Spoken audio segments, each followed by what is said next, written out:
Buenas noches, preparando la transmisión. Stay, tranquila aquí. Aquí tengo un asistente aquí. Se llama Luna, para aquellos que no. ¿Quieres bajar? ¿Quieres bajar? Dale, bueno. Ok. Terrible. Bueno, estamos aquí. Vamos a ver si el audio está. Vamos a comenzar. Aquí estoy con las referencias. La noche está fresca.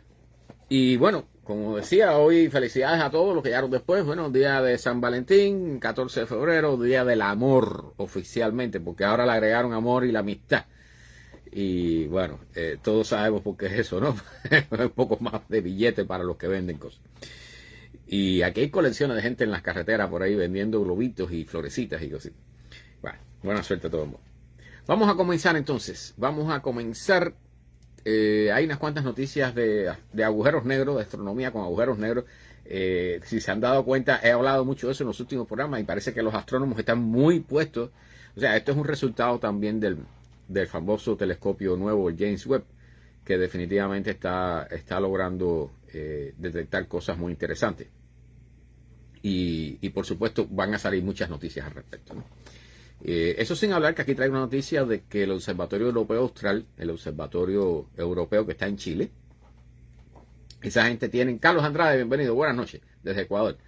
Esa gente tienen, yo tuve el privilegio de ir a una de las charlas de uno de los directores técnicos, que ahorita me acuerdo de su nombre, eso fue en Cuba hace, bueno, más de 20 años.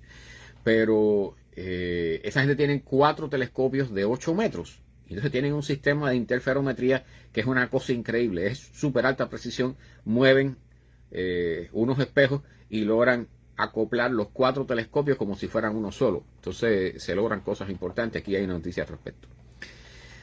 Bien, vamos a comenzar suavecito, como siempre. Científicos logran desarrollar una batería basada en tierra. y no es tierra, o sea, no es tierra hablando en términos electrónicos, es tierra, dir en inglés, ¿no? Tierra y polvo, ¿no? Pero bueno, tiene bacterias también. O sea, es una batería, una batería hecha de bacterias, ahora sí. Entonces, está súper interesante porque realmente dicen ellos, que genera más potencia, un 120% más de potencia que baterías similares. ¿Ves? Entonces, por supuesto, al ser Juan, bienvenido desde Cuba, y Nelson, buenas noches. Renata, buenas noches, bienvenido. Esta batería de tierra, el componente fundamental son las bacterias, ¿no? Entonces, la tierra lo que tiene que tener elementos orgánicos porque las bacterias se comen eso y a través de eso se obtiene la energía eléctrica. ¿Okay? Dicho sea de paso, aquí me lo está recordando Víctor. La Luna y Júpiter están bien cerca, ¿ok? Si no lo pueden observar ahora, si no pueden salir con el teléfono al balcón o al patio y mirarlo, cuando terminemos pueden observarlos, ¿ok? Van a estar visibles bien cerca uno del otro, vale la pena. Dicho sea de paso, Víctor, justo antes de entrar, estaba mirando hacia el norte y vi algo que parecía una segunda etapa de un lanzamiento de un cohete que iba soltando gases o algo de eso. Y incluso lo grabé con video, estaba lo más interesante, pasando cerca de la estrella polar. Bueno, esta batería, lo importante es que no contamina, o sea, es una batería de tierra y bacterias.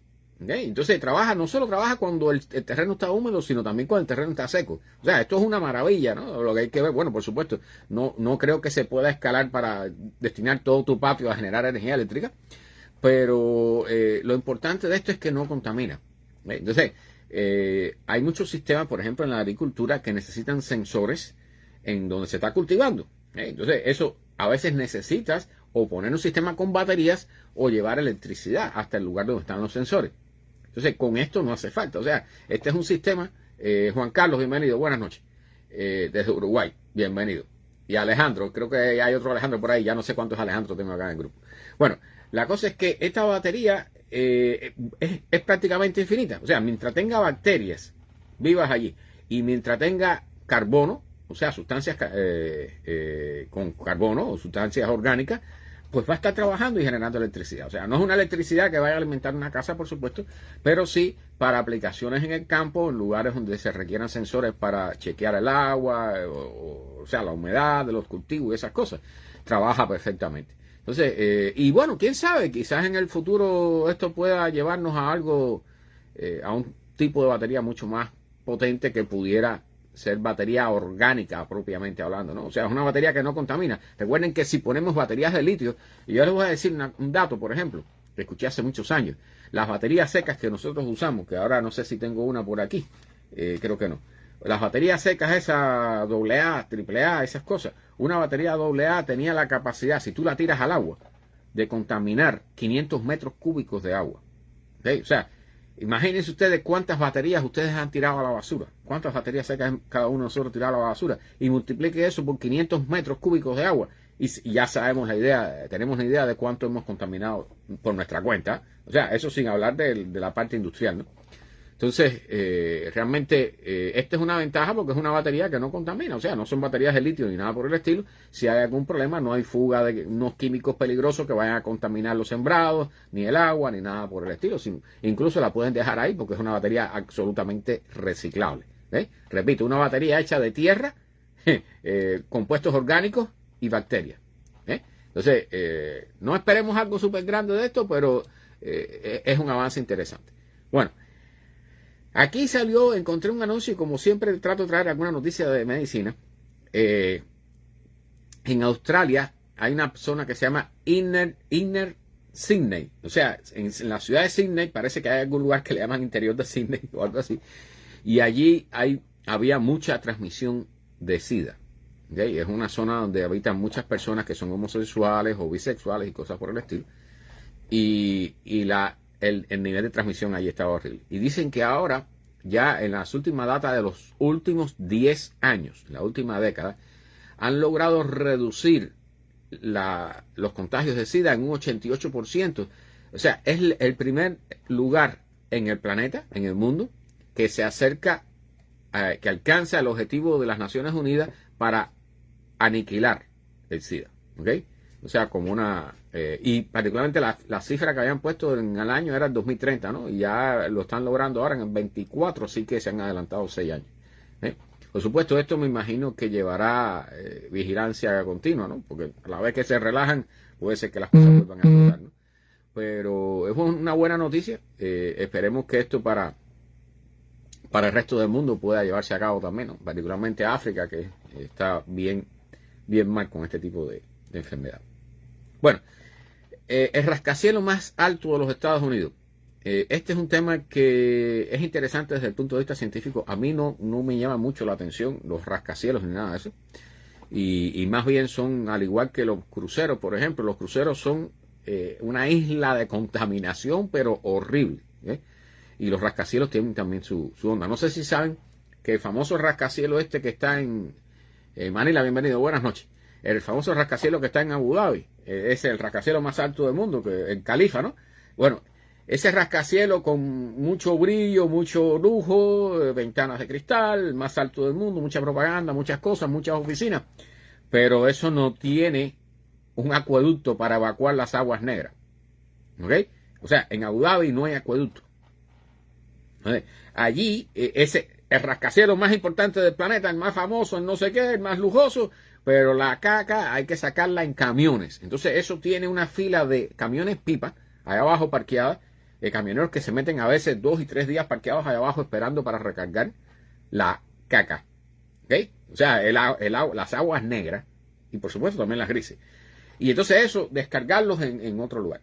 ¿Okay? Transportarlos por camión. Imagínense, o sea, para que tengan una idea de cuándo nos enseña qué lujoso y el famoso y el no sé qué, y por debajo, cuando tú vas abajo, tú te das cuenta que eso está lleno de eso mismo, ¿no?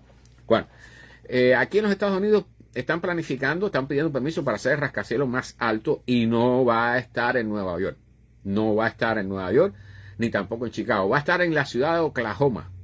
O sea, a mí me llama la atención porque Oklahoma, hace unos años atrás, yo di la noticia de que había ciertos temblores, ¿no?, de tierra de vez en cuando, producto del famoso fracking que hacen buscando petróleo.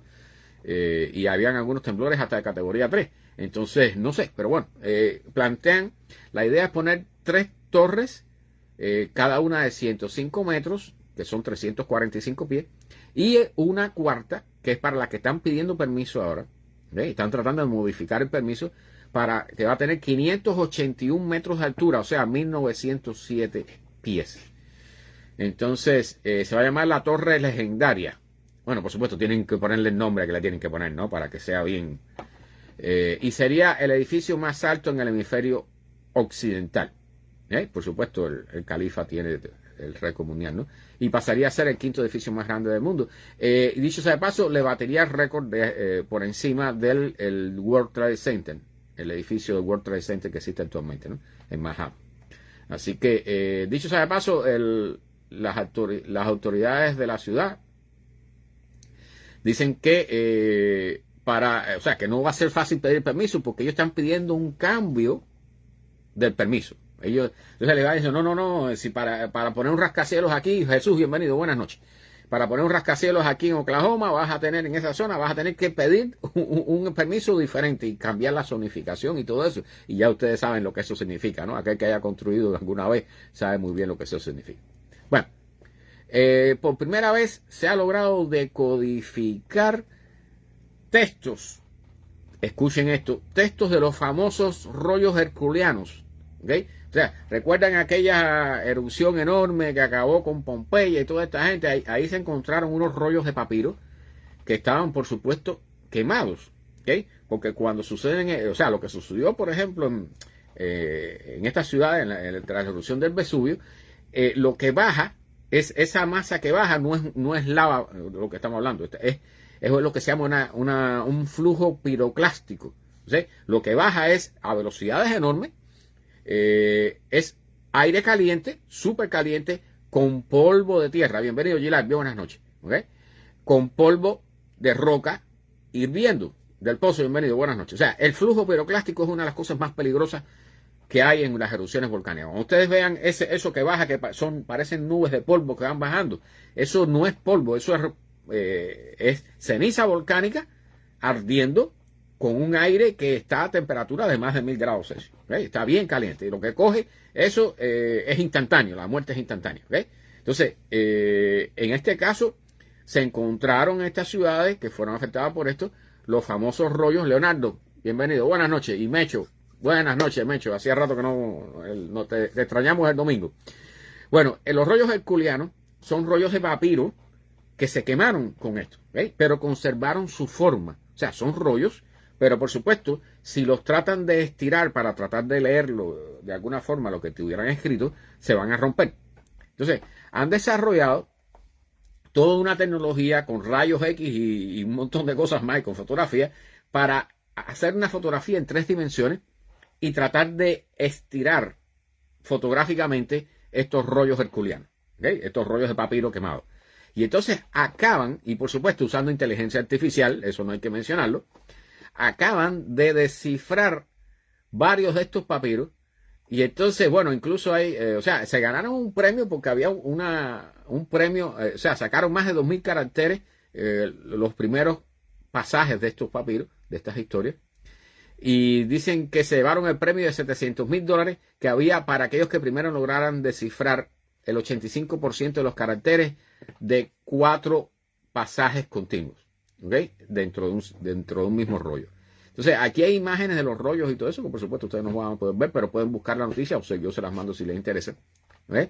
Entonces, lo que están haciendo es una técnica que se llama desenrollado virtual. Un wrapping, ¿no? En inglés, ¿no? Virtual enwrapping. Entonces, la cosa es que usan tomografía computarizada, rayos X, para escanearlo, y después se usa tecnología de inteligencia artificial avanzada. Entonces, han logrado, a ver si por aquí habían, se dice que estos documentos salieron de lo que se piensa que fuera la casa del suegro de Julio César. Así que allí habían documentos importantes, supuestamente, ¿no? Por supuesto que quieren leer lo que dice allí, pero bueno, de las historias ahí habían, dicen que una de las cosas que leyeron es un filósofo que se llamaba Philodemus, por casualidad se llamaba Philodemus, para el nombre procedente de filósofo, ¿no? Rubén, bienvenido, buenas noches. Y entonces el hombre estaba explicándole a la gente que no debían preocuparse tanto por cosas materiales y que debían enfocarse más en los placeres espirituales y ya saben, ¿no? Entonces, en disfrutar más la vida, ¿no? Así que sí es increíble que se puedan leer estando así quemados, ¿no? O sea, esto es un avance increíble y realmente, bueno, la inteligencia artificial aquí juega un papel fundamental, ¿no? Eso no se puede negar.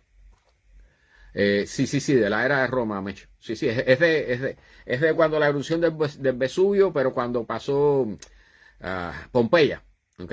O sea, toda esa quemazón que hubo ahí arriba, pues ahora están logrando leer documentos que estaban enrollados. O sea, no es que estuvieran abiertos encima de una mesa y se quemaron en esa condición, sino que estaban enrollados. Entonces, se escanean con rayos X y se desenrollan virtualmente, ¿ok? Y de ahí después, entonces, tienes que llamar a los expertos. O sea, el que lee eso no es una computadora ni es una inteligencia artificial. La inteligencia artificial ayuda a identificar los caracteres que pudieran haber allí, ¿eh? Entonces después tienen que llamar a los expertos, que son los que se sientan a armar aquello y a leer, o sea, a entender lo que dicen, ¿no? Porque por supuesto, o sea, los caracteres puede ser que estén incompletos porque no tienen por qué estar, no tienen por qué haber sido detectados completamente. Entonces va a haber que rellenar ciertas cosas. Pero así que nada, en los documentos que estaban en casa del suegro de Julio César van a poder ser leídos. Ahora hay un nuevo premio que no sé si está por aquí, que creo que es de $100,000 más para que logres leer una mayor cantidad de documentos de este tipo. Mecho, después si te quiero te envío la noticia. Está interesante. Bueno, no sé si han escuchado la historia de cuando Arquímedes tuvo que usar toda su inteligencia para defender la ciudad contra la invasión de quiénes eran, porque aquí yo sí en historia no soy muy bueno. A ver, ¿dónde está aquí? La invasión de los romanos a la ciudad de Siracusa, correcto. La invasión romana a la ciudad de Siracusa. Entonces, reclamaron, o sea, buscaron, porque estuvieron bloqueados allí, en la ciudad, estuvieron bloqueados por un año aproximadamente. Y entonces hablaron con Arquímedes para que usara su intelecto para crear armas para tratar de derrotar a los romanos, ¿no? Entonces dicen que, o sea, esto después buscaré con más, Adriana, bienvenida, buenas noches, buscaré con más detalles porque está interesante realmente. Dicen que Arquímedes desarrolló una clavícula de Arquímedes, que era una cosa que parece que debajo del agua y cuando pasaban los barcos de los romanos, los levantaba en el aire a gran altura y los dejaba caer, ¿no? Y por supuesto eso los dañaba, ¿no? Pero el arma más interesante, y esta historia ya yo la había escuchado ya en la secundaria, era que Arquímedes había usado espejos para dirigir la luz del sol, ¿ok? Y, Alex, bienvenido, buenas noches. Usar espejos para dirigir la luz del sol y quemar los barcos de los romanos, ¿ok? Recuerden que los barcos de aquella época eran de madera, de papiro y toda esa serie de cosas, ¿ok? O sea, los materiales eran muy vulnerables al fuego. Y entonces, ahora hace un tiempo atrás, gente del MIT, del Instituto Tecnológico de Massachusetts, hicieron unas pruebas y fue en el año 2005 y ellos dijeron que o sea, el equivalente que lograron es que se podía quemar un barco de esa época usando ese sistema con espejos. Se podía inducir el fuego en un barco después de 11 minutos de estarlo iluminando con la luz reflejada del sol. ¿Okay? Son espejos que no son planos, son espejos que tienen cierta forma parabólica. Y entonces, ahora hubo un muchacho de 12 años, un muchachito, que entonces hizo un proyecto para su escuela para simular este rayo de la muerte, que es como le llamamos, y entonces encontró, usando espejos, Arquímedes contra Marcelo, dice Mecho. Okay, bueno, yo sin historia me tienes que hacer la historia a mí.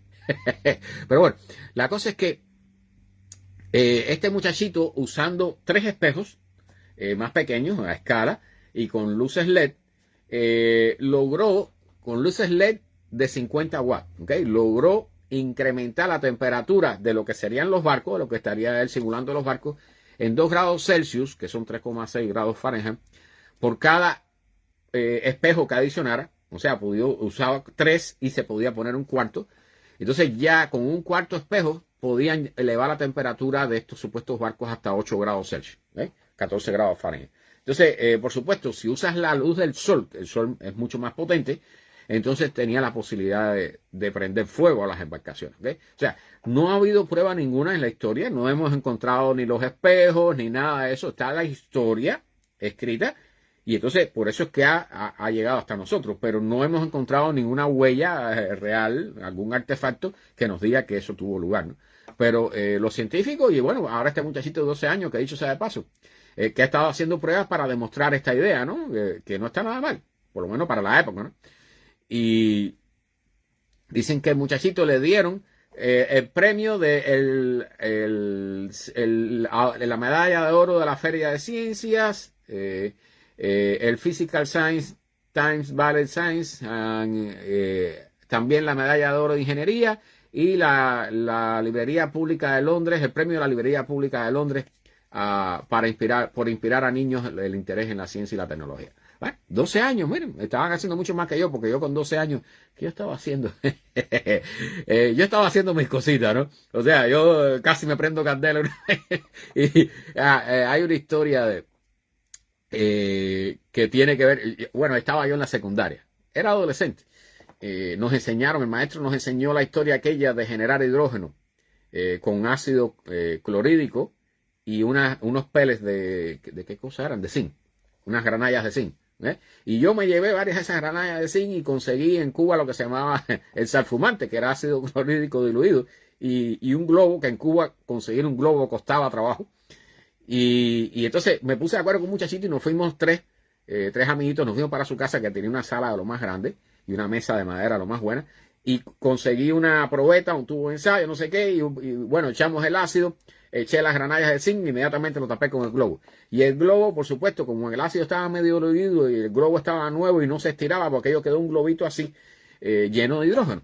Entonces, lo amarramos con una soguita porque la idea era que flotara y que se fuera volando. Y el globo aquel no volaba, caballero, porque pesaba más la goma que la fuerza que tenía el poco de hidrógeno que tenía dentro, ¿no? Y se me ocurrió la buenísima idea en casa del amiguito de prenderle candela al hilito del globo. Y entonces, cuando vemos aquello del hilito con la candela y se va acercando a la boca del globo, ¿no? Donde teníamos amarrado para que no se saliera el hidrógeno. Yo me di cuenta, empiezo a pensar en las clases de química y le digo, caballero, el hidrógeno es combustible y explota. Y salimos corriendo y nos escondimos. Y cuando empezamos con la gritería, ¡uy, corre, escóndete! No sé.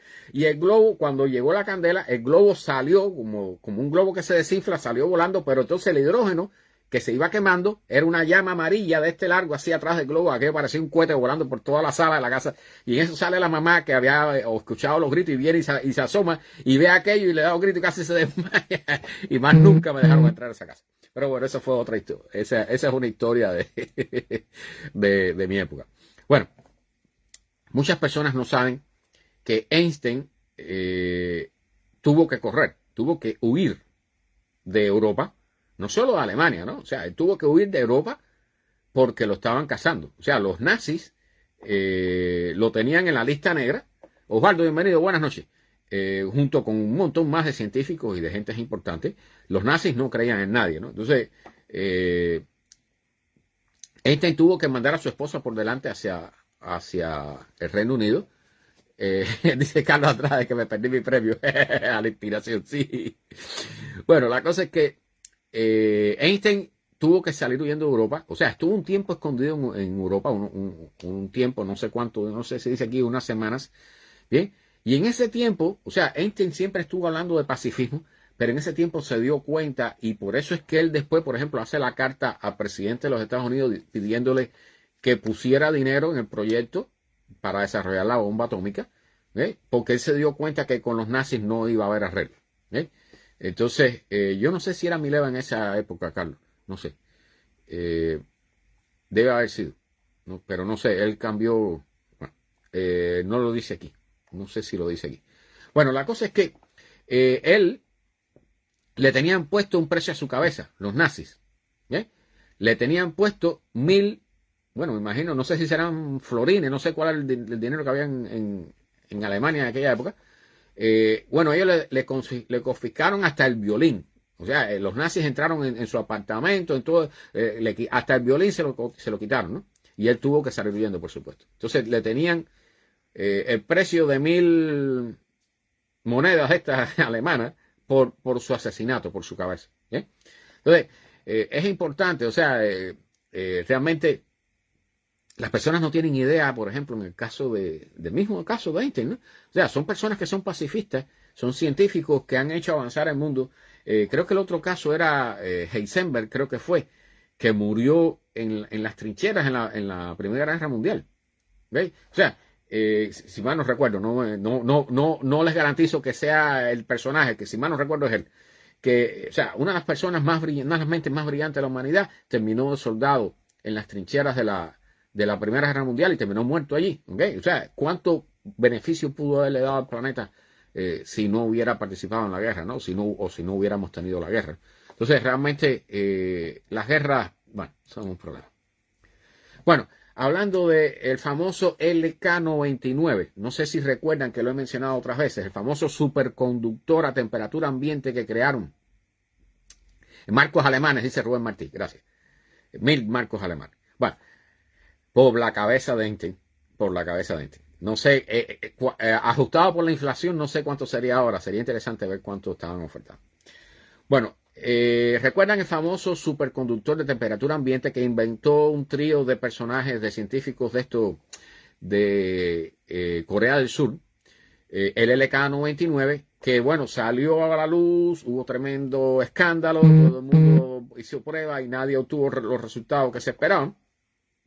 Y ahora, uno de los científicos de ese grupo, bueno, vamos a hablar de eso, Carlos. Uno de los científicos de ese grupo va a dar una charla, se llama Junta Kim, subcoreano. Va a dar una charla una presentación el día 4 de marzo para explicar cómo es que ellos llegaron a resolver ese problema, cómo llegaron a descubrir eso y cuáles son los requerimientos para producirlo, según dice él. O sea, recuerden que un material superconductor a estas alturas cambiaría por completo el destino de la humanidad. O sea, hay muchas otras cosas, como por ejemplo la famosa energía de fusión nuclear, pero esto sería un cambio radical que, por supuesto, o sea, llevaría unos años en aplicarse, en crearse aplicaciones prácticas y en aplicarse, pero pudiera ser un cambio radical en la eficiencia energética de la humanidad. Entonces, el 4 de marzo trataré de estar pendiente, a ver, va a ser en la Sociedad de Física Americana, es donde va a ser la charla sobre este tema, el LK99. Va a ser noticia. O sea, si sale algo importante de ahí, va a ser noticia. Bueno, vamos entonces a una de las noticias, una de las noticias más interesantes de la noche. No sé si bueno, muchas personas cuando les hablan del vacío, piensan que el vacío es algo que no tiene nada. O sea, cuando el vacío del espacio, por ejemplo, ¿no? El vacío interplanetario o interestelar o intergaláctico, piensa que no hay nada allí. Eso no existe. O sea, el vacío absoluto en el universo no existe. Entonces, cuando los físicos, por ejemplo, cuando hablan de la energía del vacío, o sea, dentro del espacio vacío hay espacio y el espacio tiene una energía. Y de la energía del espacio pueden surgir pares de partículas, antipartículas y luego desaparecer. Eso es un fenómeno cuántico que está enlazado con la física cuántica, que está demostrado y que es normal que ocurra. ¿Bien? O sea, el vacío nunca está vacío. Eso es algo muy importante que deben aprenderse, ¿no? O sea, cuando cualquiera llega, no, porque en el vacío no hay tal cosa. No, en el vacío siempre hay algo. Ahora, la cosa es que hay un término, hay un fenómeno teórico, propuesto teóricamente, que se llama el decaimiento del falso vacío. Bien, o sea, parece un nombre complicado, pero tiene una implicación sumamente importante para nosotros. Vamos a explicar. Decaimiento del falso vacío. Eric, mi hermano, buenas noches. La idea es que cuando tú tienes, o sea, en el vacío, hablando propiamente del vacío, la energía que hay en el vacío debiera estar en el estado mínimo energético posible. Pero existe lo que se llama el falso vacío. Y el falso vacío es un estado energético que está por encima, un poquito por encima del estado energético de absoluto mínimo de energía que correspondería al vacío. Entonces, existe una posibilidad que eso está en un pozo, lo que se llama un pozo de potencial, donde pudiera superar ese pozo de potencial y entonces caer la energía al punto mínimo real. ¿Bien? ¿Cuál es el problema con esto? Porque yo sé que es un poquitico difícil de entender, pero la aplicación práctica de este problema. La idea es que pudiera existir la posibilidad de que nuestro universo, la materia y la energía que hay en nuestro universo, estuvieran en un estado de falso vacío. ¿Okay? En un estado energético que no sería el estado energético más bajo. Bienvenido, Marco, buenas noches. ¿Qué implicaría eso? ¿Qué implicaría eso?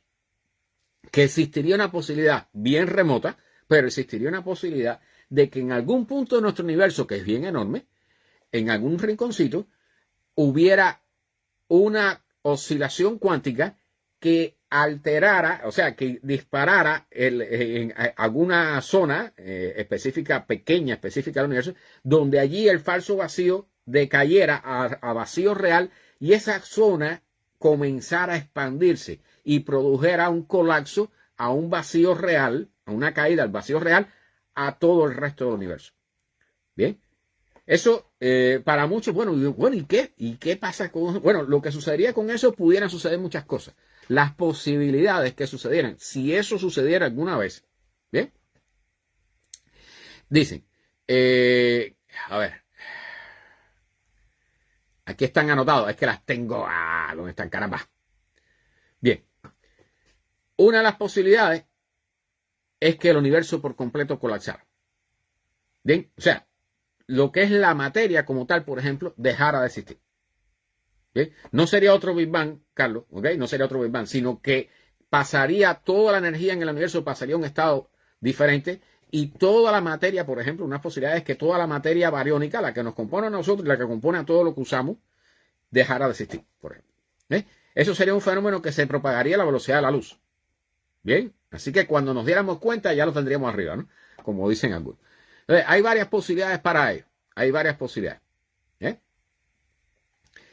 Y el nombre que le han puesto los científicos a eso, los físicos, le llaman la catástrofe ecológica última. ¿Okay? La mayor catástrofe ecológica. Eso sería el desastre completo del universo, ¿no? Pasaría el universo a un estado totalmente diferente, donde por supuesto las constantes universales y todas las cosas serían totalmente diferentes y nosotros por supuesto no podríamos existir. O sea, para que no piensen que nos escaparíamos por alguna vía, ¿no? O sea, ese sería un fenómeno propio de la física del universo y ahí nosotros no tenemos forma de actuar para nada. Entonces, ¿cuál es el problema? Toda esta es una idea teórica, pero ahora por primera vez un grupo de físicos ha logrado hacer un experimento y demostrar que sí, que el decaimiento del falso vacío es posible de ser observado y medirlo. Esto es una mala noticia. ¿Sí? La buena noticia es que es muy poco probable. Y que existen otras posibilidades. O sea, no precisamente tiene que haber un decaimiento al punto donde destruya toda la materia del universo. Pudiera haber uno donde solo cambiarían algunas constantes universales, pero incluso en esa vía nosotros dejaríamos de existir también. ¿Bien? Entonces, este experimento se hizo con gases a temperaturas de microkelvin. ¿Okay? O sea, temperaturas muy cercanas al cero absoluto. Y ahora ellos pretenden repetir el experimento llegando casi al cero absoluto. Prácticamente al cero absoluto. Entonces ya les digo, cuando escuchen hablar del el decaimiento del falso vacío, bueno, no creo que nadie le venga a dar la noticia, mañana vamos a tener un decaimiento del falso vacío, porque obviamente, o sea, nosotros nos vamos a dar cuenta cuando tengamos eso arriba ya, ¿no? Pero, y pueden dormir tranquilos esta noche. Si llevamos 13.800 millones de años aquí, el universo, no debe ocurrir en los próximos miles de millones de años. ¿Okay? Pueden dormir tranquilos. Pero es una posibilidad interesante. Recuerden que a los físicos les interesa ver las cosas que pueden suceder. ¿Okay? Entonces, dentro de las cosas, aquí donde están las posibilidades. Los efectos pudieran venir desde que dejaran de existir todas las fuerzas fundamentales, todas las partículas elementales y las estructuras que ellas componen, hasta cambios más pequeños en parámetros las constantes cosmológicas. Y algunos escenarios del decaimiento del falso vacío son compatibles con la supervivencia de estructuras como las galaxias y las estrellas. O sea, hay algunos que son escenarios mucho más suaves y quizás algunos permitirían la supervivencia de la vida biológica. Pero Pero bueno, otros por fin ya son el colapso total del universo, ¿no? Incluso el colapso gravitacional del universo, que es el caso más extremo y que es extremadamente poco probable. ¿Bien? No, el falso es, o sea, el vacío, cuando nosotros lo analizamos, por ejemplo, cuando usted produce vacío en un compresor aquí en la Tierra, en un aparato mecánico, allí siempre quedan moléculas allá adentro. ¿Okay? Pero aparte de eso, aunque tú logres sacar de un espacio todas las moléculas que hay adentro, de aire, de lo que sea, ¿okay? Y lo dejes sin nada, ningún tipo de materia allá adentro, cosa que es imposible en la práctica, ¿okay? Pero aunque lo dejes totalmente vacío, entre comillas, allí queda lo que se llama la energía del vacío. ¿Okay? La energía que es energía del propio espacio, para ver si lo entienden. ¿Okay? El espacio-tiempo tiene su propia energía. Y de allí surgen y se aniquilan pares de partículas y antipartículas. ¿Ve? Electrón, antielectrón, neutrinos, antineutrinos y cosas por el estilo. ¿Ve? O sea, eso está contando, es una sopa ahí abajo, donde las partículas surgen y desaparecen, surgen y desaparecen. Entonces, eso, que es muy difícil de entender para nosotros, pero es que es normal en el mundo cuántico ahí abajo, las partículas elementales, allí es donde están los problemas como este que estamos hablando. Pero bueno, esa es la historia para asustar a los niños antes de dormir, ¿no? En lugar de decirle que viene el coco, bueno, viene el falso vacío, ¿no? Viene el decaimiento del falso vacío. Y ahí sí se pone mala la cosa. Bueno, hay unos investigadores, y esta es de medicina suave, una nota suave de medicina. Yo no he puesto esto en práctica, yo no sabía que era posible incluso. O sea, para las personas que tienen hipertensión, o sea, alta presión arterial, se les aconseja que no comer cosas saladas, no consumir sal. Entonces, yo no sabía que existe algo que es muy similar a la sal, pero que no tiene sodio. ¿Ok? Entonces, esta otra se llama la sal enriquecida con potasio. Y es un tipo de sal, es similar a la sal, es muy similar, tiene el mismo sabor prácticamente y la misma consistencia que la sal común que nosotros usamos. Bien, pero este es sal de potasio. Entonces, tiene dos ventajas. Una, por supuesto, que no tiene sodio, que es el que sube la presión. Pero la otra es que tiene potasio, que nos ayuda a bajar la presión. El potasio ayuda a bajar la presión. Entonces, este pudiera ser una vía. Dicen que aquí en los Estados Unidos hay un solo producto que tiene que ver con esto, que es un poco más caro que la sal normal, pero que está accesible. Yo no lo conozco, no sé. O sea, aquí lo mencionan, no sé, no dicen el nombre del producto, no dicen cuál es la marca. Hay otro Alejandro por acá, bienvenido, buenas noches. No dice la marca, pero dicen que está en venta, que es un poco más caro. No sé, yo podría probarlo. Yo tomo pastillitas para la presión todos los días. Estoy obligado a eso, ¿no? Y dicen que esto pudiera ser una vía interesante para enfrentar el problema de la presión a nivel mundial, ¿no? Cambiar la sal de sodio a sal de potasio. ¿Sí? Después, si yo encuentro cuál es el producto, se los hago llegar por acá en uno de los próximos programas, o lo pongo aquí en Facebook. Pero realmente dicen que está aconsejable, que es muy aconsejable usar la sal enriquecida de potasio. Recuerden que el potasio está también, por ejemplo, en las bananas, ¿no? O sea, yo cuando comencé con este problema que me empezó a subir la presión, yo trataba de comer bananas todos los días y me he quedado con esa costumbre, ¿no? Pero las bananas, recuerden que las bananas también son radiactivas, ¿no? Aunque no tienen que asustarse por eso. ¿Bien? Bueno. Vamos con las noticias con los agujeros negros. Sí, esa sal es de sal NaCl, ¿okay? Sería la de sodio, pero esta es con potasio, que no recuerdo si es K, el símbolo. ¿Bien? Bueno, hablando de agujeros negros, porque hay que hablar de agujeros negros, porque hay un montón de noticias de agujeros negros dando vueltas por ahí. Recuerden que los agujeros negros están vinculados directamente con la historia de nuestro universo. ¿Okay? Incluso hay por ahí una fórmula, se hace un cálculo de lo más interesante, que yo no soy bueno en matemática, pero sí los físicos se dedican a eso, a demostrar que nosotros vivimos dentro de un agujero negro. ¿Okay? Como el universo tiene un horizonte de sucesos, entre comillas, lo que se llama el borde, la frontera del universo observable, se puede considerar eso como un agujero negro. ¿Okay? Bueno, dice Rubén Martí que lamer piedras también, no sé, depende del tipo de piedra, me imagino, ¿no? Pero yo tenía un amigo que usaba de desodorante una piedra. Yo no sé cómo se funcionaba, ni si funcionaba o no, pero bueno, nunca le pregunté. Bueno, la cosa es que los agujeros negros que están al centro de las galaxias ahora se ha encontrado gracias al telescopio James Webb. Y no, este es el caso del instrumento nuevo que les dije. O sea, se llama Gravity. ¿Okay? Recuerden que los científicos les gusta poner patronímicos, o sea, poner letricas adelante y unirlas para formar una palabra que sea común, ¿no? Y este instrumento que se llama Gravity está instalado en el telescopio extremadamente largo, Very Large Telescope, en el Observatorio Europeo Austral, ESO, ¿okay? ESO. Entonces, ese telescopio tiene 8 telescopios de 1 metro. Para los que no lo han visto, yo les aconsejo buscarlos en internet. Busquen ESO, Paranal, o sea, porque está en la zona del Paraná en Chile.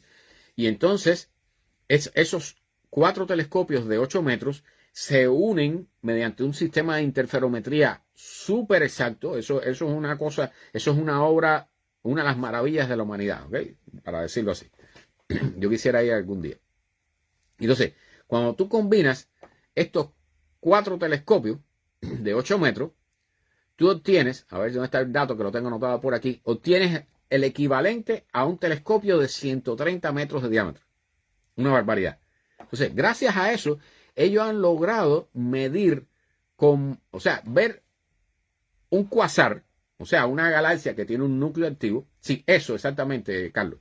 Eso, con mayúscula. Han logrado medir la velocidad, el material que gira alrededor del agujero negro de una galaxia, Miguel Barillo, buenas noches, que está a solamente 2 billones de años, 2.000 millones de años después del Big Bang. Eso ni el telescopio James Webb hubiera podido hacerlo. Esta gente han logrado 7 veces la resolución para este caso que están observando, 7 veces la resolución del James Webb. Pozo, después si me la pides yo te envío esta noticia, si no te la envié antes. Y determinaron, por primera vez han logrado determinar la masa de un agujero negro supermasivo en el borde del universo. O sea, no en el borde, sino en zonas cercanas a la ocurrencia del Big Bang. O sea, en la juventud o en la infancia del universo. ¿Okay?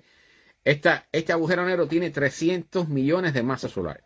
Recuerden que el agujero negro que está en el centro de nuestra galaxia es supermasivo también, pero es un poco más pequeño. Es solo 4 millones de masas solares. Este tiene 300. ¿Okay?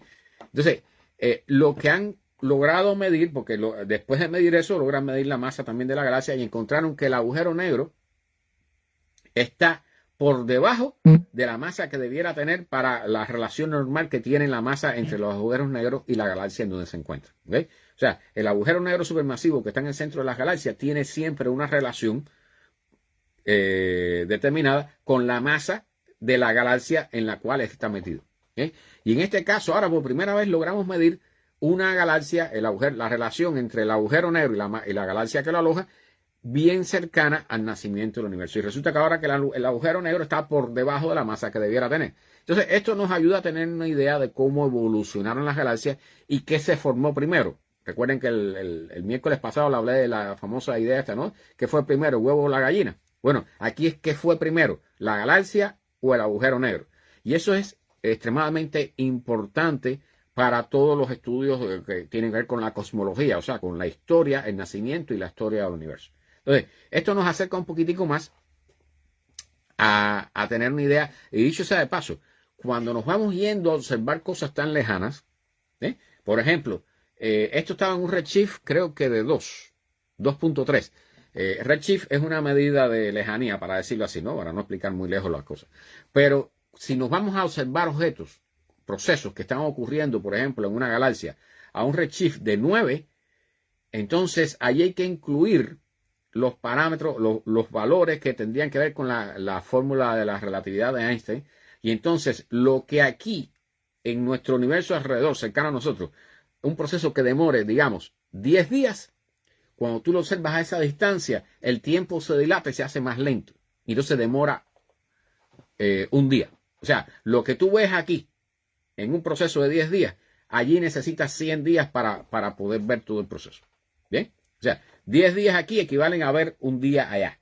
O sea, hay que estirar el proceso 10 veces. Entonces, para los astrónomos eso es un problema, por supuesto. O sea, para tú observar algo, cómo ha ido evolucionando en el tiempo. Entonces, lo que tú demoras aquí en observar en un año, aquello, para observarlo a esas distancias, a un redshift de 9, tienes que pasar 10 años observándolo para tener una idea de todo el proceso y compararlo con el actual.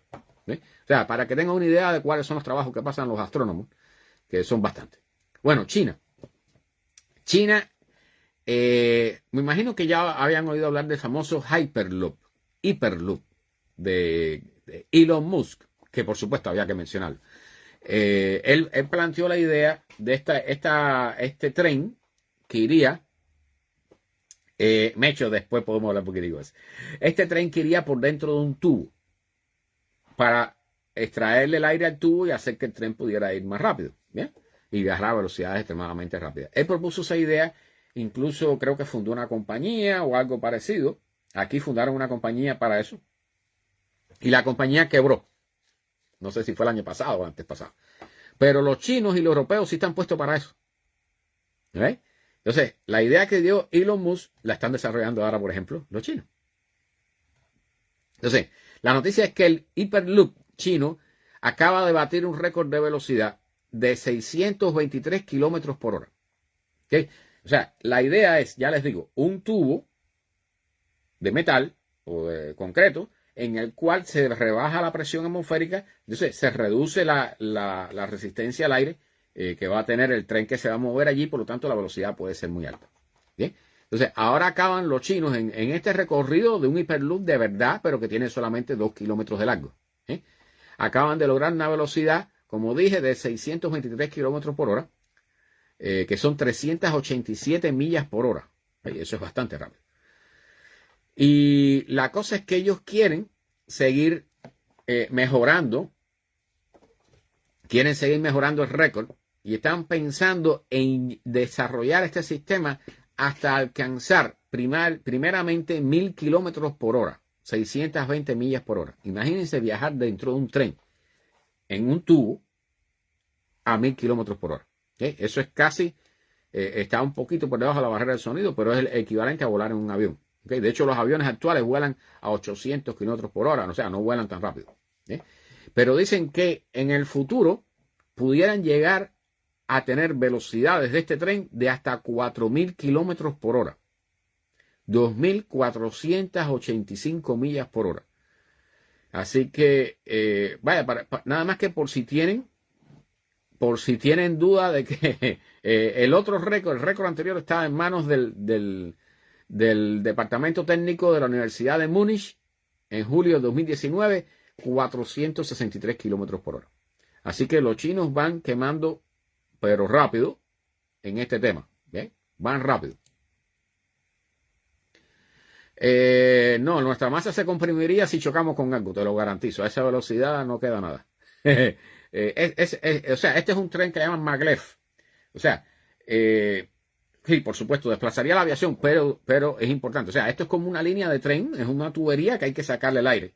Hay que crear una infraestructura que dicen que es extremadamente compleja. Es mucho más. Bueno, los aviones son complejos. Eso no hay que negarlo. La aviación actual es extremadamente compleja. Pero este es un proceso, un sistema que sería extremadamente complejo y extremadamente caro. ¿Bien?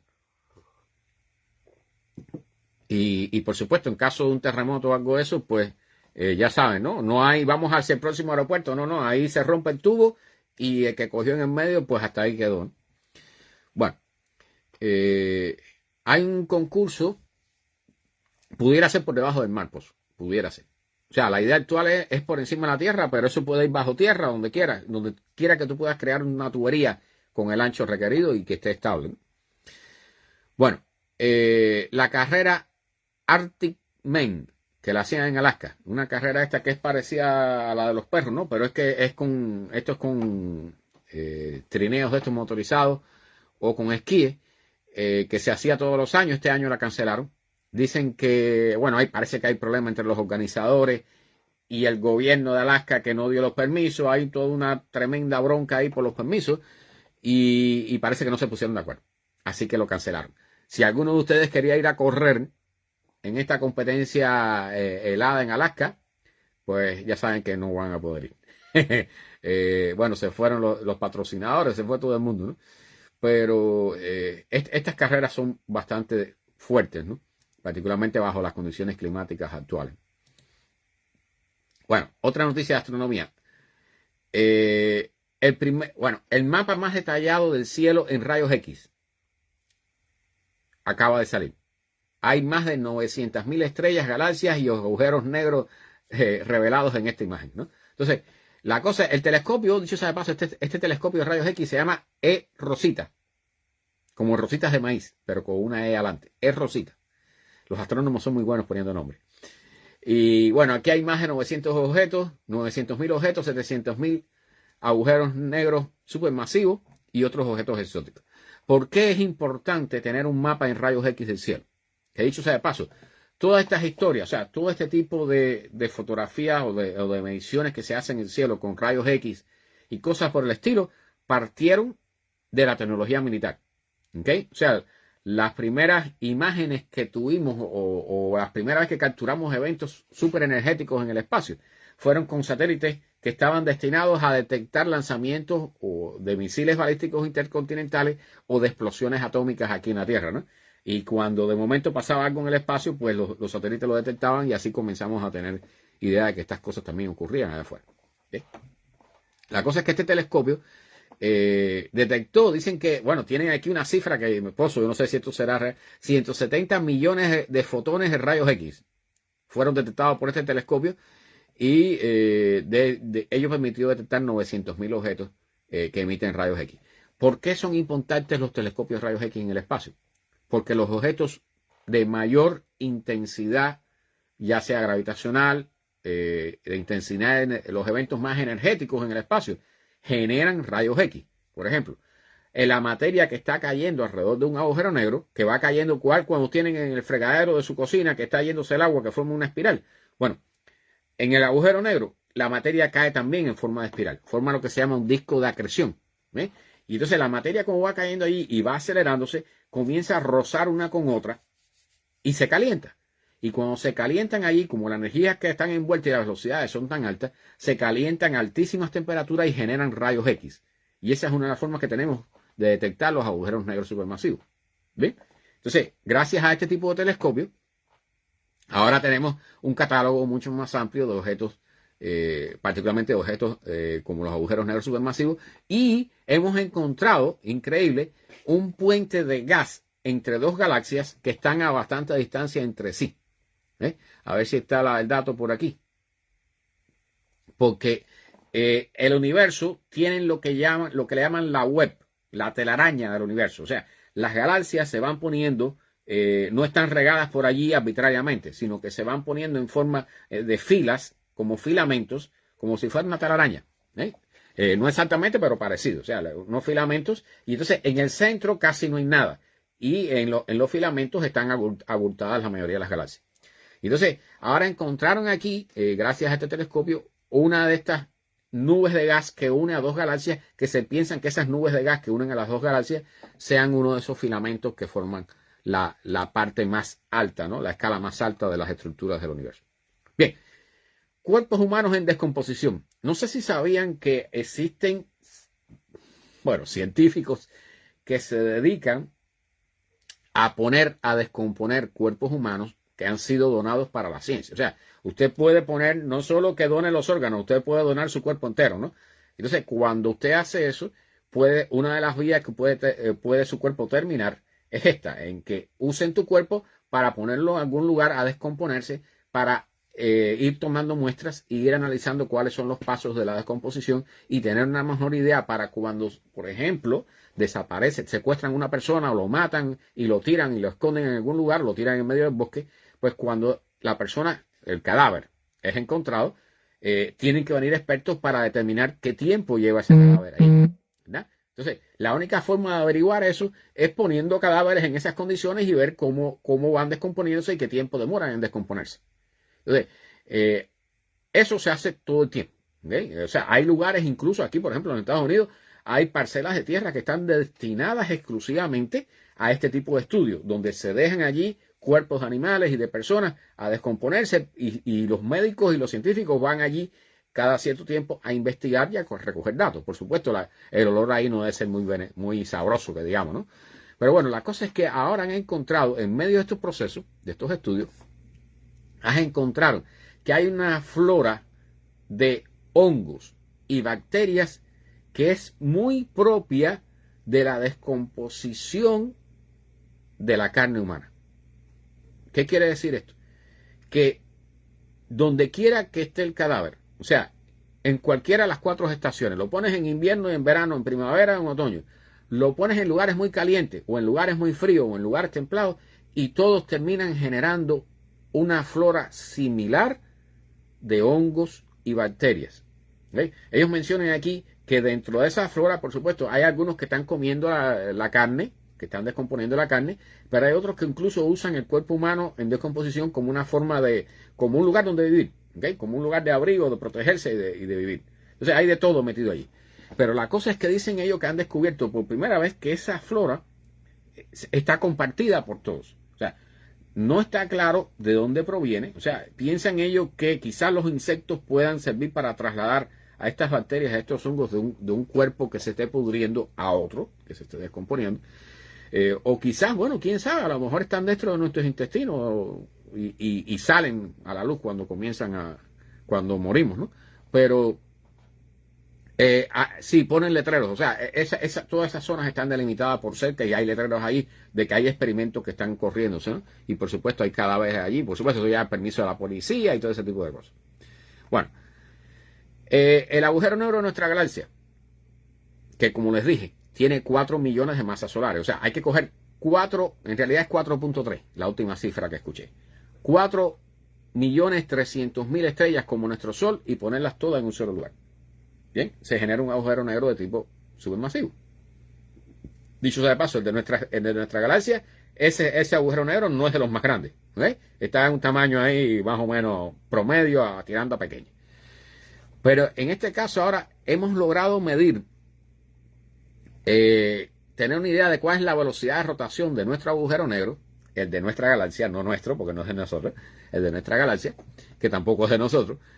Y entonces, que dicho sea de paso, ese agujero negro se llama Sagitario A asterisco, Sagitario A estrella, ¿okay? Ese es el nombre de él. Y entonces dicen que está girando tan rápido ese agujero negro. Dicho sea de paso, las velocidades, dicen que nuestro agujero negro está con una velocidad angular que aproximadamente del 60% del máximo posible. O sea, el máximo es cuando ya debiera romperse, ¿no? Y el momento angular alrededor del 90% posible, del máximo posible. Ahora, la cosa es que la velocidad de este agujero negro supermasivo en el centro de nuestra galaxia es tan grande que distorsiona el espacio-tiempo alrededor de él.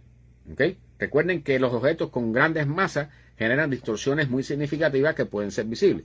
Entonces, se ha hecho una simulación con computadoras y todo, y determinaron que la distorsión que genera este agujero negro, cuando está girando, ¿okay? Tiene forma de la famosa pelota de fútbol americano. Es como es ovalada, ¿no? Como una pelota de fútbol rugby. Eso mirándolo de lado. O sea, cuando el agujero está rotando con el eje hacia arriba, esa forma de pelota de fútbol rugby está en posición horizontal, ¿ok?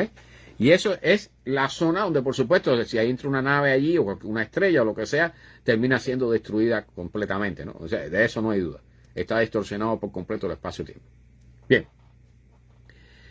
Hubo una compañía que puso en órbita un satélite un poco curioso. ¿Okay? Era un satélite que llevaba lo que llaman el motor cuántico para probarlo. O sea, hay una discusión, yo la he mencionado en programas anteriores, hay una discusión ya que lleva varios años sobre un hipotético motor que sería como una especie de cono, ¿okay? Hablando como en la forma que tiene, como es cónico, y entonces no necesita combustible. No es un motor de cohete ni nada por el estilo, aunque serviría hipotéticamente, si genera empuje, para mover naves. No llevaría combustible, lo que lleva nada más que es energía eléctrica. ¿Okay?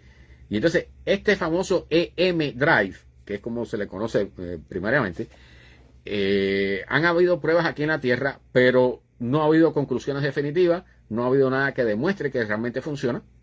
Y entonces, esa discusión quedó allí, no está claro. Y esta compañía decidió fabricar uno y mandarlo al espacio. Entonces, después de lanzar, que dicho sea de paso, fue a bordo de un cohete de SpaceX, después de lanzarlo, estaría 1 o 2 meses o 3 meses, no recuerdo exactamente cuál es la cifra, estabilizándose en una órbita baja terrestre, y una vez que estabilizara su órbita, encenderían el motor para ver si el motor trabaja. ¿Bien? Y la noticia es que el satélite perdieron las comunicaciones, perdieron control del satélite antes de tener tiempo de activar el motor. Por lo tanto, no tenemos pruebas de que funcione todavía. Entonces, dicen ellos que van a reintentarlo de nuevo. ¿Okay? Sería interesante, o sea, las pruebas son importantes. O sea, aunque no hay un basamento físico bien claro para el funcionamiento de este hipotético motor, si funciona, sería un salto radical en la exploración del universo por el ser humano. ¿Okay? Recuerden que la mayor parte del combustible del peso de una nave cualquiera es el combustible de un cohete. ¿Okay? Mayor parte del peso es el combustible. Si podemos lograr un motor que no necesita combustible, que solo necesita electricidad, con paneles solares, sería un cambio radical en nuestra exploración espacial. Vamos a esperar que eso vuelvan a lanzar otra vez que pase. Bien. Un señor que se llama Dr. Roman Yampolsky es un experto en seguridad de la inteligencia artificial. ¿Okay? Acaba de publicar un libro, va a publicar un libro, va a salir, que se llama Inteligencia Artificial Inexplicable, Impredecible e Incontrolable. Y lo que está diciendo el hombre, sencilla y llanamente, es que no hay ninguna evidencia, no ha encontrado ninguna evidencia de que una inteligencia artificial pueda ser controlada de forma segura. ¿Bien? O sea, que una vez que liberemos una inteligencia artificial, la pongamos a trabajar, hay todas las posibilidades de que lleguemos a una catástrofe incontrolable o una catástrofe existencial para la humanidad. ¿Bien? Entonces dice que la impredictibilidad inherente de una inteligencia artificial avanzada brinda un reto significativo para asegurar su seguridad y su alineamiento con los intereses humanos. O sea, ese término alineamiento se usa mucho en la inteligencia artificial, y lo que quiere decir es alinear una inteligencia artificial, es ponerla con nosotros, a trabajar con nosotros, que nos entienda y que piense como nosotros. ¿Okay? Que tenga nuestros mismos valores éticos, que tenga nuestros mismos intereses, que no luche contra nosotros. Eso quiere decir alinear a una inteligencia artificial. ¿Bien? Entonces, dice este hombre que no ve eso en el horizonte. Dice que no encontró una evidencia concluyente de que la inteligencia artificial pudiera ser totalmente controlada, o sea, controlada en su totalidad, sugiriendo que el desarrollo de una superinteligencia de inteligencia artificial pudiera conllevar a una extinción humana. Una muy buena noticia, ¿no? Pero bueno, esto está publicado en un portal que se llama Neurociencia, que por supuesto ya están metidos en la inteligencia artificial también. Bueno, yo no soy muy amante de ella, aunque las como de vez en cuando. Las blueberries. ¿Okay? Me imagino que todo el mundo se ha dado cuenta que blueberries quiere decir que son berries de color azul. ¿Verdad? Está en el nombre. La noticia es que las blueberries no tienen tinte azul. O sea, son azules, pero no porque tengan un tinte azul. Vamos a explicar eso. Resulta que el color de la blueberry viene de la capa exterior, que lo llaman aquí como de cera, ¿no? Una capa exterior de la cáscara, pero que tiene solamente, creo que 2 micrones de grosor, o sea, es extremadamente delgada. Y dicen que esta capa, ellos han logrado aislarla, y cuando la hacen recristalizar, inmediatamente coge el color azul. Pero ese color azul no es otra cosa que lo que llaman el scattering de la luz. ¿Okay? O sea, tiene ciertas características que hace que tanto el color azul como el ultravioleta se reflejen allí y salgan hacia atrás, y es el color que uno ve. Esta es una característica similar a los colores, por ejemplo, de las alas de las mariposas o de los ojos azules, exactamente, del pozo mismo. ¿Okay? O sea, los ojos son azules no porque sean azules, sino porque reflejan. Y por eso las personas dicen que los ojos te cambian de color, es porque están reflejando sus diferentes colores. ¿Bien? Entonces, esa misma característica la tienen las Blueberry. O sea, yo no sé cómo ellos lograron remover la capa exterior de la Blueberry siendo tan finita y hacer todo este proceso, pero aquí ponen la foto y todo, y verdad que se ve del mismo color, es azulita, ¿ok? Entonces, dicen que bueno, que ya saben, ¿no? O sea, cuando te comas una Blueberry, sabe que el color no proviene de la fruta como tal, de una toxina o de algo que tenga ese color, ¿bien? Bueno, están vaticinando, pronosticando los científicos, particularmente los astrónomos que usan las fórmulas de Einstein, dicen que debemos encontrar en algún momento unos objetos raros que se llamarían láseres, o sea, rayos láser, láseres gravitacionales. ¿Ok? Y ellos lo que llaman esto aquí es que serían zonas, o sea, nubes de gaseosas en el espacio, donde allí habría ciertos comportamientos gravitacionales que a la misma vez estimularían emisión de radiación, y eso funcionaría como un láser, para decirlo así, para decírselo de la forma más fácil posible, ¿ok? O sea, estos serían láseres gravitacionales. Entonces, por supuesto, hasta ahora no hemos detectado ninguno, pero aquí plantean incluso la idea de dónde buscar y qué es lo que debiéramos esperar de ellos, ¿no? Ya sabemos que existen fuentes de láseres en la naturaleza, ¿ok? El láser no es un invento del ser humano. La naturaleza ya lo tenía hace muchísimo tiempo. Entonces, en la naturaleza existen el láser significa luz, ¿ok? Pero existe también el máser, con M, que la M viene de microondas, ¿ok? Existen másers, y eso existen, los astrónomos lo usan y los investigan, ¿ok? Hay algunos que tienen que ver con la señal del agua y todas esas cosas. Pero en este caso lo que están hablando es que buscando estos láseres gravitacionales pudiera ayudarnos a encontrar una explicación de qué cosa sería la famosa materia oscura, que no acabamos de saber lo que es. Entonces, ellos aquí meten unas partículas elementales que todavía no hemos descubierto, que se llama acciones, con X, que serían unas partículas ultraligeras hipotéticas que estarían inundando el universo y que actuarían en estos láseres para generar esta radiación láser por métodos gravitacionales. Es un poco raro todo, ¿no? Pero bueno, no hemos encontrado nada similar, pero por lo menos está la propuesta, y si aparece algo ya podemos identificarlo. Bien, ¿cuánto fue? ¿Fue el año pasado o el antes pasado? No recuerdo exactamente. Que dimos una noticia de que se había logrado la ignición en la fusión nuclear. Aquel famoso experimento donde habían, creo que eran 192 rayos láser. Por aquí tengo la cifra. 192 rayos láser enfocados en un punto pequeñísimo, y allí en el centro había una pastilla de diamante que contenía en su interior deuterio y tritio enfriados a temperaturas ultra bajas. Entonces, cuando toda esa energía de los láseres impactaba allí, eso explotaba y realizaba una reacción de fusión nuclear, similar a lo que se produce en el núcleo del Sol, y eso generó más energía de la que se puso en los rayos láser que desataron esta reacción, ¿no? Entonces, miren ahora, casi un año o dos después de esto, es que los científicos por fin han terminado los cálculos. Dicen que hubo un conjunto de,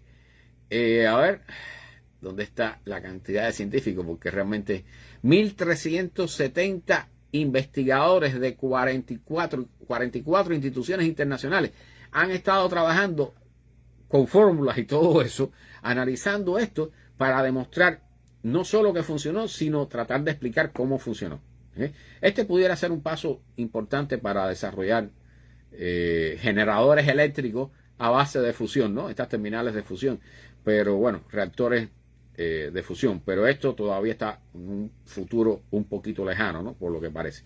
Hay algunos desarrollos ahora con sistemas mucho más pequeños que quizás con propuestas, déjenme decirles, mucho más inteligentes, bastante inteligentes, que pueden generar desarrollos, sistemas mucho más pequeños que pudieran ser prácticos, ¿no? Entonces, hay que esperar resultados.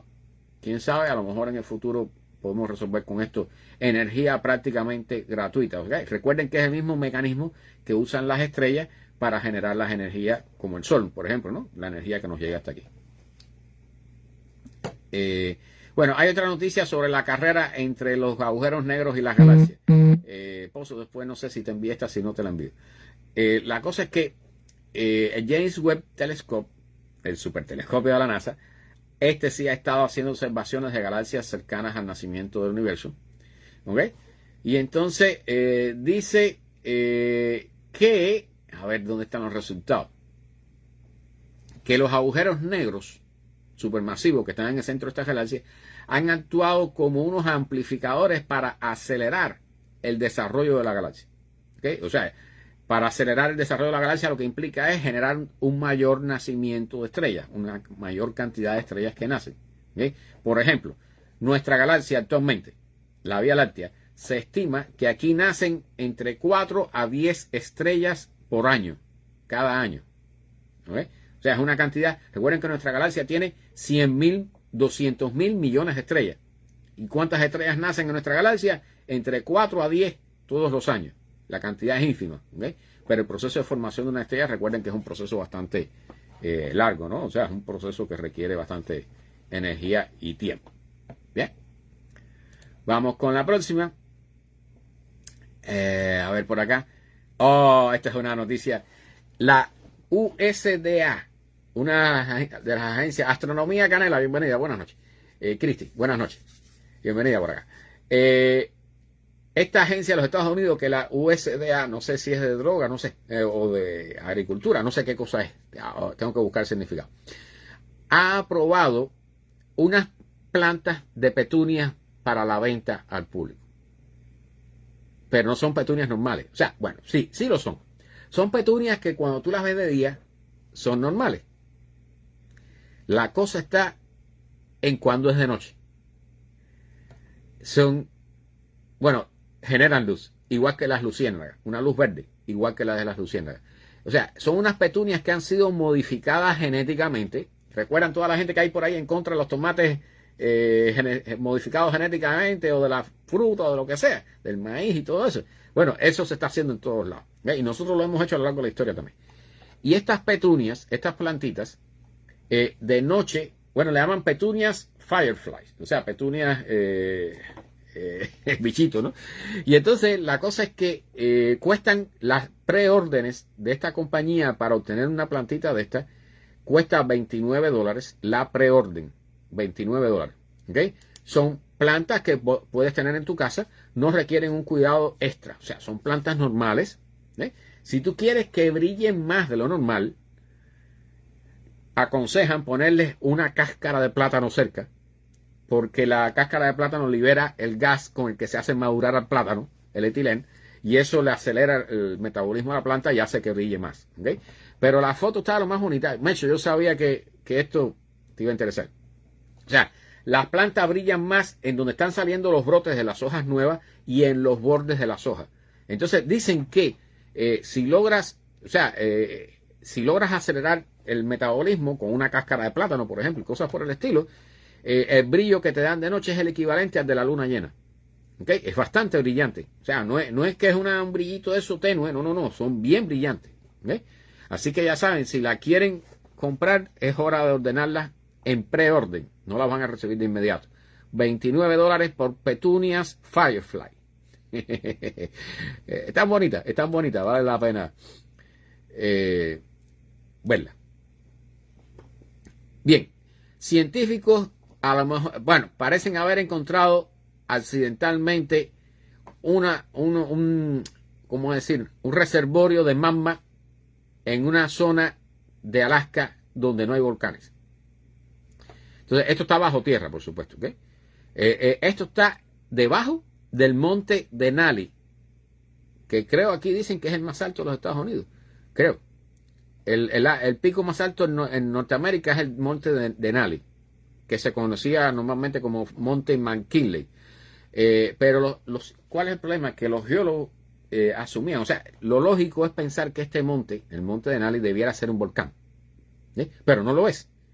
Y entonces los científicos habían clasificado esa zona donde está esta montaña como una zona, el Volcanic Gap, o sea, una zona que no tiene actividad volcánica, aunque debiera tenerla, porque en los alrededores lo hay. O sea, Alaska tiene terremotos, tiene volcanes, tiene de todo, pero alrededor del monte Denali no lo tiene. Y ahora han hecho un trabajo y han puesto sismómetros abundantes en toda esta zona y en una falla que hay ahí particularmente de unos 11 kilómetros de largo. Y han encontrado una señal que parece indicar que hay un gran reservorio de magma semiderretido a unas 7 millas de profundidad debajo del monte Denali. O sea, no están diciendo que el monte Denali sea un volcán. Lo que están diciendo es que ahí hay algo que está derretido ahí abajo y que, bueno, era de esperarse que apareciera, pero no había aparecido nunca. Ahora apareció. ¿Ves? Dicen que el monte Denali está situado justo encima de una placa tectónica que está haciendo subducción, o sea, que se está hundiendo por debajo de otra. Eso es uno de los procesos que genera terremotos, pero justo donde están ese proceso de una placa que se hunde por debajo de otra, allí se generan volcanes también. ¿Okay? O sea, es raro que el monte Denali no sea un volcán. Es muy raro. ¿Eh? Ahora por lo menos ya sabemos que hay magma debajo de él. ¿Eh? Así que eso es una mala noticia para la gente de Alaska. Bueno, un descubrimiento sorpresivo. Ballenas azules se han encontrado que están acoplándose con otras especies.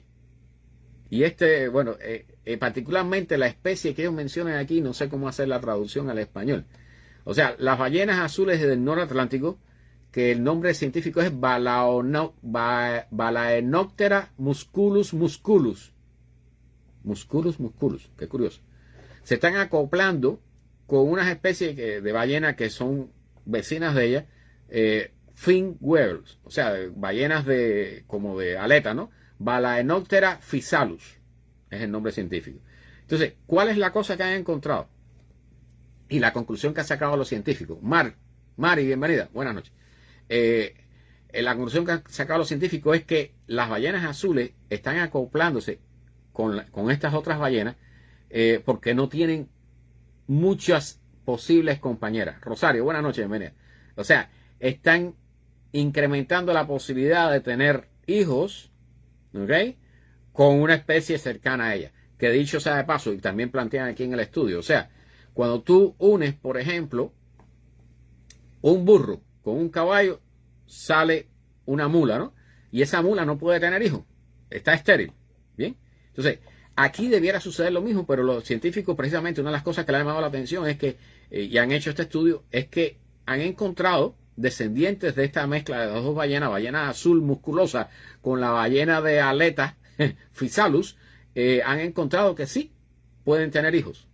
¿Okay? Entonces, dicen que esto les incrementa las posibilidades, por supuesto, de aumentar el número de miembros de su especie, que está bastante bajo, por cierto. ¿Eh? Así que andan haciendo sus aventurillas por ahí las ballenas azules. Bien, para aquellos que no lo sabían, nuestro planeta, en épocas anteriores de su historia, ha sido lo que se llama un planeta bola de nieve. Y lo que significa eso es exactamente lo que significa el nombre. ¿Okay? O sea, un planeta totalmente congelado. Eso le ha pasado a la Tierra en épocas anteriores. La última vez, parece ser, que ocurrió hace 700 millones de años. ¿Okay? O sea, tampoco es algo que sea sumamente común. Por supuesto, una de las cosas que nos enseña esto es que cuando busquemos planetas alrededor de otras estrellas, pues tarde o temprano vamos a encontrar planetas bolas de nieve, totalmente congelados. Y eso no significa, por supuesto, o sea, es poco probable que haya vida allí, pero no significa que no haya vida, porque aquí ha habido vida en esa época. ¿Bien? Ahora, por supuesto, no ha habido seres humanos, no han habido animales desarrollados de alto nivel, lo que han habido muchas bacterias, organismos unicelulares o multicelulares, pero de niveles bajos. ¿Bien? Hace 700 millones de años, la Tierra estaba totalmente cubierta de hielo. ¿Okay? Entonces, la cosa es, para los científicos, la pregunta, ¿no?, de por qué sucedió esto. Entonces, no está claro. Sabemos, o sea, esta idea no es vieja, esto se había predicho que ocurriría en algún momento de la historia terrestre, y más de una vez, y tenemos pruebas de ello. Entonces, dicen aquí que los descubrimientos que llevaron a esta conclusión fueron hechos en Australia, dicho sea de paso, que tiene uno de los terrenos más viejos del planeta en alguna zona. Los otros más viejos están por acá, por Groenlandia, bien, que es donde se buscan, por ejemplo, las señales más antiguas de vida en el planeta Tierra. Y entonces, usando modelos de supercomputadora, incluyendo algunos datos de organizaciones militares internacionales, no sé qué tendrían que ver con esto, y algunos compañeros de industria, pues han hecho estas simulaciones para reproducir y tratar de entender cómo es que la Tierra llegó a este punto. Entonces, dicen que, el ciclo de carbono en la atmósfera tiene, por supuesto, emisores que son, por ejemplo, en esta época que no había mucha vida, pues son los volcanes. Emiten dióxido de carbono en la atmósfera. Pero hay un proceso que es cuando llueve, por ejemplo, la mezcla del agua con las rocas, eso absorbe el dióxido de carbono y lo incorpora a la roca, ¿okay? Para hablarlo de forma fácil. Entonces, estos dos mecanismos, uno que libera y otro que atrapa, pueden estar en diferentes términos para un equilibrio. ¿Okay? Cuando la cantidad de dióxido de carbono en la atmósfera baja, el efecto invernadero se reduce, ¿okay? Y entonces el planeta se enfría. Entonces aquí, no sé si dicen, el periodo de este tiempo en que la Tierra estuvo totalmente congelada fue entre 717 y 660 millones de años atrás. Y dicen que indudablemente lo que originó este congelamiento fue una pérdida significativa de la cantidad de dióxido de carbono en la atmósfera. O sea, puede ser que haya habido menor cantidad de volcanes. Recuerden que el caso, por ejemplo, de la extinción de los dinosaurios, tiene que ver con esto también. Por ejemplo, cuando cayó el asteroide famoso que muchos dicen que se decía que había extinguido los dinosaurios, ya el proceso de extinción de los dinosaurios estaba en camino. ¿Y por qué? Bueno, entre otras cosas, porque en la zona actual de la India, que le llaman el Deccan, allí había una actividad volcánica inmensa y esa cantidad de dióxido de carbono y de sulfuros y todo eso, pues aumentó la temperatura, provocó también una nube de materiales que bloqueó la luz solar, mató las plantas, eso mató los dinosaurios herbívoros, ahí se murieron los carnívoros y se armó tremendo problema aquí en la Tierra. Entonces, la Tierra ha tenido periodos de todo tipo, ¿no? Desde congelada hasta bien caliente, ¿okay? Como esperemos que no lleguemos ahora. Bueno, hay un tema que muchas personas, aunque yo conversaba, hace quizás, fue el año pasado, hablamos de un caso de esto, una investigación que se había hecho sobre una estrella que había pasado cerca del sistema solar cuando el hombre estaba comenzando a evolucionar. Una estrella que creo que era una enana roja, ¿okay? Y ahora se han hecho unos nuevos modelos, unas nuevas modelaciones con computadora, usando la mecánica de Newton y virando el tiempo hacia atrás en el sistema solar para ver cuáles serían las posibilidades de que una estrella pasara cerca y alterara la órbita de la Tierra, por ejemplo. ¿Okay? O sea, la órbita de la Tierra normalmente tiende a ser casi circular, pero es ligeramente elíptica. Pero ese valor de elipse a veces es un poquitico, se aplasta un poquitico, se estira un poquito o se encoge, o se hace más circular, ¿okay? O se hace más elipsoidal o más circular. Y ese cambio que se llaman ciclos de Milankovitch, o sea, no solo ese, hay varios incluidos allí. Este señor científico fue el que descubrió todo esto y por eso se le puso su nombre. ¿Okay? Parte de estos ciclos pueden ser influidos por el hecho de que una estrella pase cerca, lo suficientemente cerca del sistema solar. Y entonces puede no solo alterar, por supuesto, las órbitas de los planetas exteriores, sino que también puede alterar la órbita de la Tierra. Entonces, alterarlo no en el sentido de que la Tierra salga volando por ahí, sino que va a alterar la electricidad de la órbita, y entonces eso altera las condiciones climáticas en la Tierra. ¿Okay? Fíjense de cuántas cosas depende la vida y las condiciones aquí en la Tierra. ¿Okay? O sea, no solo el hecho de cuántos volcanes haya, de la cantidad de dióxido de carbono que emiten y de la cantidad que se absorbe y del oxígeno que genera la vida y un montón de cosas más, de la luna, del campo magnético, del sol propiamente dicho y de su actividad, sino de hasta una estrella que pase cercana a nosotros puede alterar el clima en la Tierra. ¿Okay? Eso, por supuesto, si pasa demasiado cerca, sí, ahí sí vamos a estar embarcados todos, ¿no? Pero hasta ahora eso no ha sucedido, por cierto. Entonces, Con el paso, mencionan el caso de una estrella que se llama HD 7977, que actualmente está a unos 250 años luz de nosotros, pero que hace 2,8 millones de años, casi 3 millones de años, pasó a 30.000 unidades astronómicas solamente del Sol. ¿Ves? ¿Qué cosa es una unidad astronómica? Es la distancia de la Tierra al Sol. 150 millones de kilómetros. ¿Ves? Pasó bastante cerca. ¿Ves? No pasó por el medio del sistema solar, porque eso sí hubiera sido tremendo desastre. ¿Ves? Pero pasó lo suficientemente cerca como para hacer que la Tierra se le estirara un poco su órbita, y entonces eso afectó lo que se llama, bueno, en los estudios que actualmente se llaman estudios paleoclimáticos, que determinaron que había ciertas afectaciones en el clima en esa época. Entonces están hablando de que para esa época hubo una afectación que se le llamó el máximo térmico del Eoceno, que fue un incremento de las temperaturas globales en la Tierra entre 5 y 8 grados Celsius, que es más o menos para que vamos nosotros ahora, por supuesto, dentro de unos cuantos años. Entonces, y puede estar vinculado con una variación de la excentricidad de la órbita terrestre producida por el paso de esta estrella a unas 30.000 unidades astronómicas. Fíjense de cuántas cosas depende la vida en la Tierra, ¿no? O sea, realmente aquí, el hecho que estemos aquí todavía es un poco de casualidad, ¿no? No hemos sido golpeados por un asteroide o no nos hemos aniquilado nosotros con una guerra nuclear. Rosario, bienvenida. Bueno, ya no sé cuánta gente tengo por acá, hay un montón de gente. Bueno, para terminar, nuevamente, porque lo tenemos cerca, el eclipse solar total del 8 de abril. Dice Pozo, sí, exactamente, sacó el cálculo, 0,12 partes de un año luz. Bueno, bastante cerca. Bueno, ¿qué podemos esperar para aquellos que vayan a ir a ver el eclipse solar total del 8 de abril? Para que tengan una idea, búsquenlo en internet y van a ver el mapa. ¿Okay? Va a pasar desde México hasta la frontera, hasta el noreste de la frontera de los Estados Unidos, una parte del territorio del Canadá incluso. ¿Okay?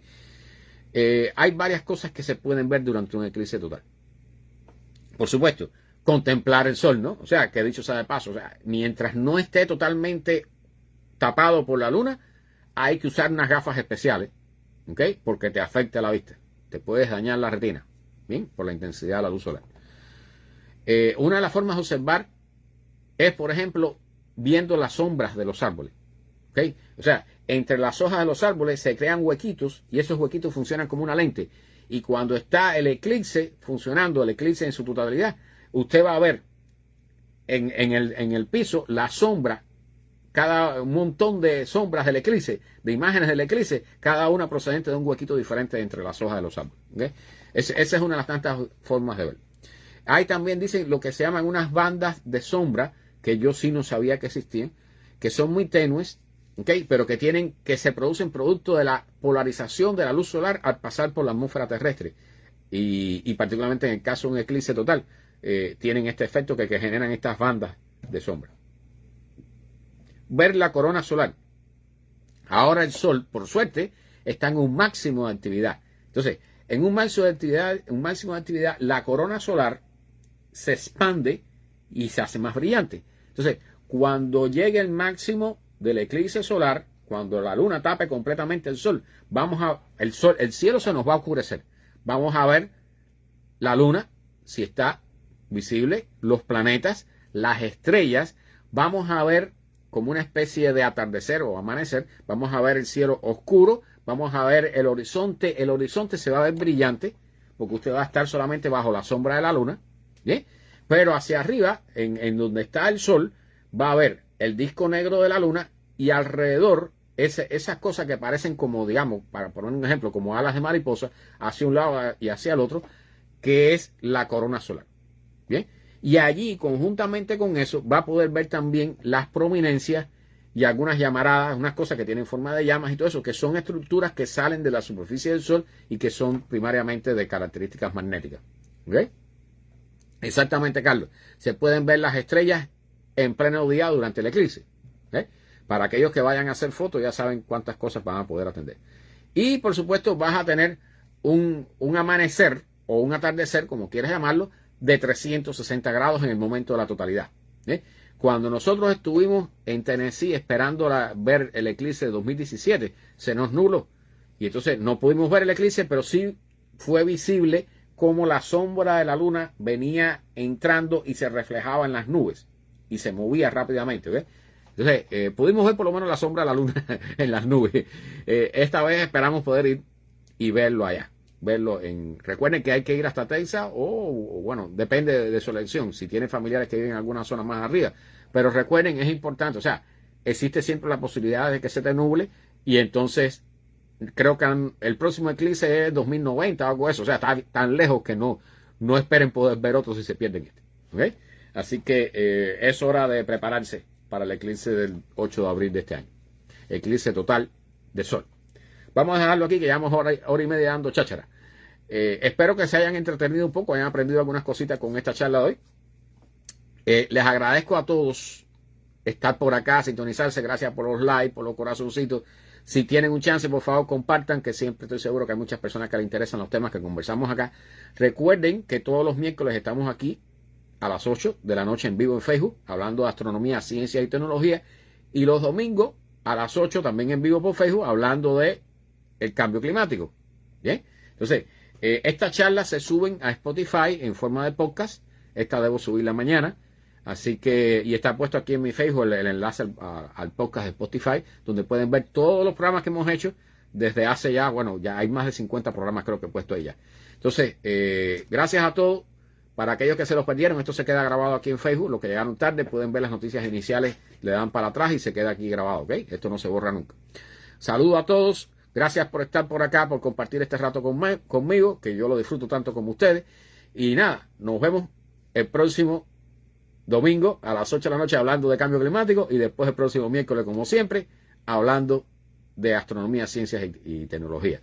Feliz de lo que queda del 14 de febrero para todo el mundo, que la pase feliz lo que le queda y mañana, bueno, qué remedio, a trabajar y a estudiar. Así que nada, buenas noches a todos y nos vemos en una próxima transmisión. Chao.